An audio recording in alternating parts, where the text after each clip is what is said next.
চট্টগ্রামের রাউজানোর আজিজ বাহিনীর প্রধান শীর্ষ সন্ত্রাসী আজিজুল হক উর্ফে আজিজ সেরে গ্রেপ্তার করছে র্যাব-7। রবিবার নভেম্বরের 24 তারিখ বিকালে চট্টগ্রাম নগরীতুন তারে গ্রেপ্তার করা হয়। বিষয়গান নিশ্চিত করে র্যাব-7 জানায়, গ্রেপ্তার শীর্ষ সন্ত্রাসী আজিজুল হকের বিরুদ্ধে হত্যা, অস্ত্র আইন, অপহরণ, ডাকাতি সহ বিভিন্ন মামলা আছে।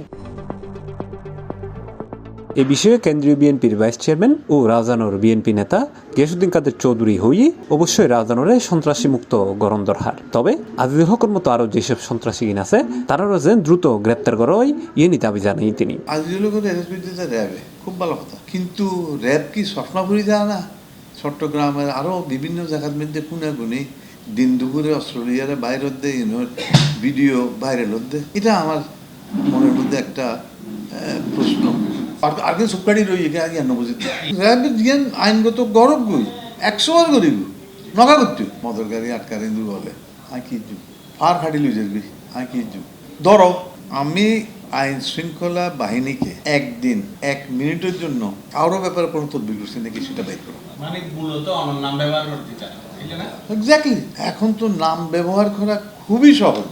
আই একদিন 1 মুহূর্তুল্লাহ বলি এর ফোনত তানার মধ্যে কেউ তদবির করছি কিনে আয় তানার মধ্যে পরিষ্কার দর খবরদার আত্মপোষণ নল বিবেকার ক্যান বি এনিওয়ান আর তখন আপত্তি নেই।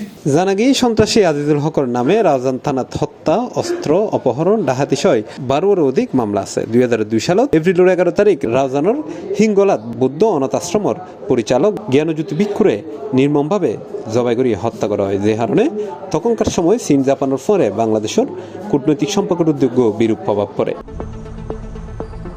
শুধু তাই নয়, রাউজানোর ডাবুয়াত 2 সহোদর স্কুল ছাত্র টিটু বিটুরে নির্মমভাবে বাইরে হত্যাকরণ সহ বেশ কিছু হত্যা মামলাত সন্ত্রাসী আজিজুল হকর জড়িত তাইবের অভিযোগ পাগে। পাশাপাশি গত সেপ্টেম্বর 30 তারিখ রাউজানত ওমান প্রবাসী ব্যবসায়ী মোহাম্মদ ইয়াসিন চৌধুরী সিআইপির বাড়িতে হামলা, ভাঙচুর ও অগ্নিসংযোগের ঘটনায়ও তালিকাভুক্ত শীর্ষ সন্ত্রাসী আজিজুল হকর নাম উড়িয়েছি। আর তারে গ্রেপ্তারের পর ওমানত্তুন ইয়াসিন চৌধুরী জানায়, গত 30 সেপ্টেম্বর আর বাড়ি মিডিয়ারে রাউজানোর শীর্ষ সন্ত্রাসী আজিজুল হক তার নেতৃত্বে প্রায় 50-60 জনের গ্রুপ যাইরে ওপেন অস্ত্র লইয়ারে গাড়ি ঘোড়া লই যায় আর বাড়ি মিডিয়ারে আর বাড়ি আর বাইলর বাড়ি এবং আর সাসার বাড়ি বেয়াগিন লুটফাট গড়িয়ারে জ্বলাই দিয়ে এই ন্যাক্কারজনক ঘটনার লাই মানববন্ধন হই এবং প্রবাসী হলে বিভিন্ন আওয়াজ তুললি তারে পরিপ্রেক্ষিতে আজিয়ে ইতারে অলরেডি অ্যারেস্ট করে দিয়ে হৈরাকি সন্ত্রাসী আজিজুল হকের নেতৃত্বে ফন্দেশিতে 60 জন সন্ত্রাসী প্রবাসী ইয়াসিন চৌধুরীর বাড়িত